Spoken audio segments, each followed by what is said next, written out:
নমস্কার, আমি পিঙ্কিস লাইভ চ্যানেলে সকলকে স্বাগত জানাই। আজকে আমি বানাবো কচুর শাক। তার জন্য এখানে আমি কচুর পাতা তুলে নিয়েছি। আর কচুর পাতাগুলোকে আমি প্রথমে একটু বেছে নেবো শাকটা করার জন্য। আমি এই বোঁটাটা একটু কেটে নেব। এই বোঁটাটা কেটে দেবো, যার জন্য এই যে মোটা মোটা যে সিটটা আছে সিটটা বাদ দেওয়ার জন্য। আর এইখানে এটা একটু কেটে বাদ দিয়ে দেবো।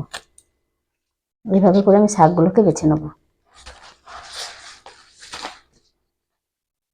আপনারা চাইলে অন্যরকম করেও বাছতে পারেন এই শাকগুলোকে। আবার এরকম করে সব সিটগুলো বাদ দিলেও হবে, কিন্তু অতগুলো বাদ দেবো না, আমি কচি শাক যেহেতু।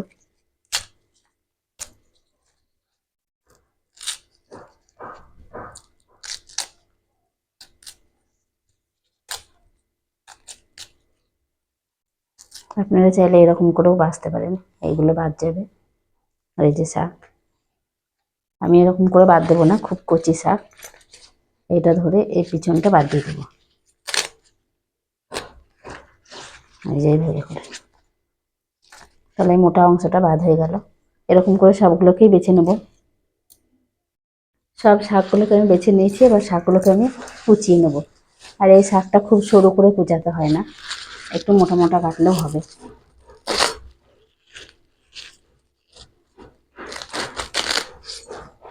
আমি এরকম কুচিয়ে নেব।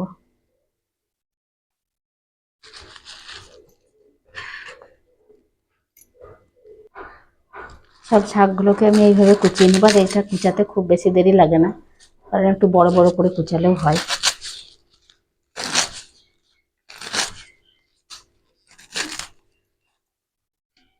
অন্য শাকের মতো এটা খুব সরু করে কাটতে হয় না।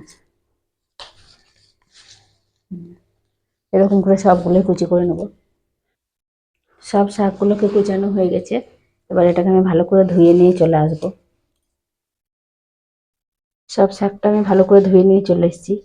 আর আমি একটা বড় বালতির মধ্যে জল দিয়ে শাকটা ধুয়েছি। কচুর শাক যেহেতু জলে তো ভিজে না। কচুর শাকটা রান্না করার জন্য আমি একটা কড়াই বসিয়ে দিয়েছি, আর কড়াই দিয়ে দেবো সর্ষের তেল। এই শাকটা সর্ষের তেলে রান্না করলে খেতে বেশি ভালো হয়। আর তেলটা একটু বেশি পরিমাণেই লাগবে এই শাকে।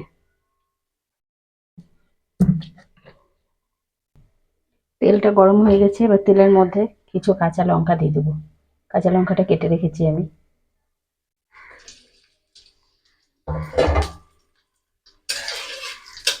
কাঁচা লঙ্কাটা হালকা ভেজে নেব।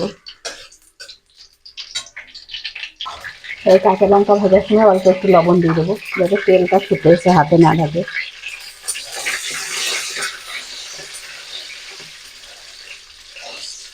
কাঁচা লঙ্কাগুলো হালকা হালকা ভাজা হয়ে গেছে। এবার আমি এর মধ্যে কচুর শাকটা দিয়ে দেবো।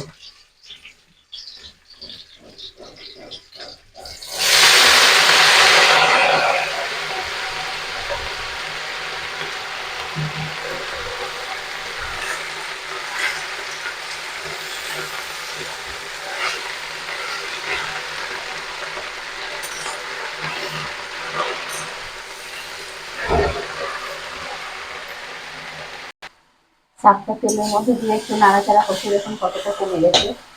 এবার আমি শাকের মধ্যে দিয়ে দেবো পরিমাণ মতো হলুদ,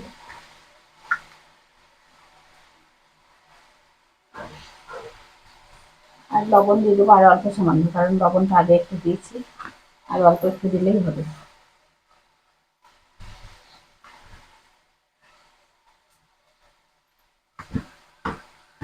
এই শাকে আর কোনো মশলা দেবো না, লবণ হলুদটা ভালো করে মিশিয়ে নেবো।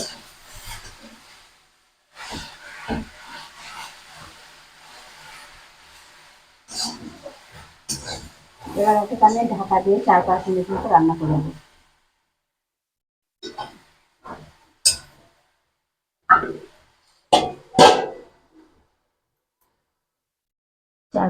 4-5 মিনিট পর ফিরে আসবো।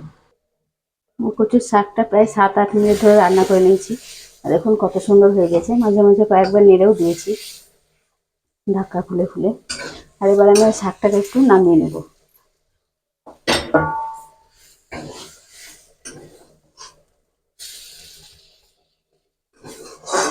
কত সুন্দর মাখা মাখা হয়ে গেছে দেখুন। এবার আমি কড়াইয়ে আবার একটু সর্ষের তেল দিয়ে দেবো।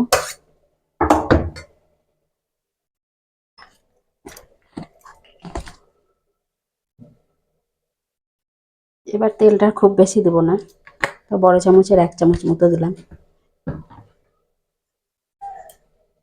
তেলটা ভালো করে গরম হয়ে গেছে, এবার তেলের মধ্যে দিয়ে দেবো রসুন। রসুনটা আমি আগে থেকে ছাড়িয়ে থেতো করে রেখেছি। এখানে বড় সাইজের 7-8 কোয়া রসুন আছে।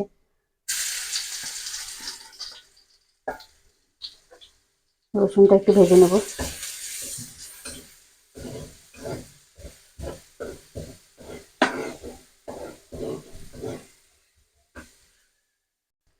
রসুনটা ভাজা হয়ে গেছে, আর এর থেকে বেশি ভাজবো না, তাহলে তেতো লাগবে। এবার আমি আগে থেকে রান্না করা এই শাকটা দিয়ে দেবো।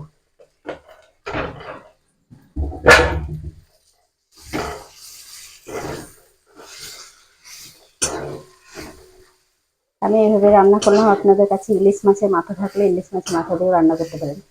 আমাদের এখানে সেরকমভাবে ইলিশ মাছ পাওয়া যায় না সবসময়, সেই জন্য আমি শুধুই রান্না করলাম। রসুন তেলে দেওয়ার পরে শাকটাকে আবার 2 মিনিট মতো রান্না করে নিলাম। এবার এটা আমি নামিয়ে নেব। দেখুন কত সুন্দর হয়েছে, গোটা শাকটা কি সুন্দর মাখা মাখা হয়ে গেছে। আর এটা গরম ভাতের সাথে খেতে খুব সুন্দর লাগে। আমার এই রেসিপিগুলো ভালো লাগলে একটু লাইক, শেয়ার, কমেন্ট করবেন, আর চ্যানেলটিকে সাবস্ক্রাইব করে পাশে থাকবেন। আর কেমন লাগলো আমার এই কচু শাকের রেসিপিটা একটু কমেন্টে জানাবেন। এবার আমি শাকটা নামিয়ে নেব।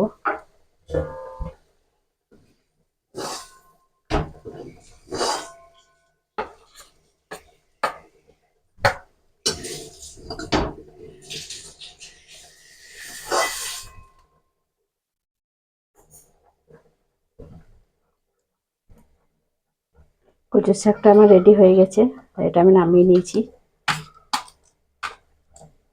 দেখুন অত বড় বড় করে পাতাগুলো কেটেছিলাম, কিন্তু কত সুন্দর হয়ে গেছে। গরম আছে তবু আমি একটু হাতে করে দেখাচ্ছি কত সুন্দর হয়ে গেছে। হাতে ধরে রাখতে পারছি না, সুন্দরভাবে গলে গেছে।